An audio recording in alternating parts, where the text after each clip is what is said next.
এবার আমি পনিরগুলো এর মধ্যে দিয়ে দিচ্ছি। দেখুন পনিরগুলো এর মধ্যে দিয়ে দিলাম। অল্প ফুটে গেলে এর মধ্যে কসুরি মেথি, একটু বাটার, গরম মশলা, পরিমাণ মতো মিষ্টি দিয়ে নামিয়ে নেব।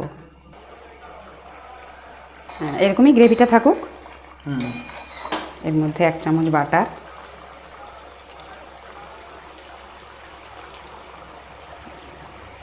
বাটার, একটু কসুরি মেথি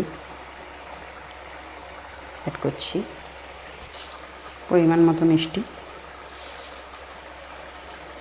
আর অ্যাড করছি সানরাইজের শাহি গরম মশলা। দিলে টেস্ট ভালো হবে। সানরাইজের শাহি গরম মশলার সেন্টও ভালো, টেস্টও ভালো।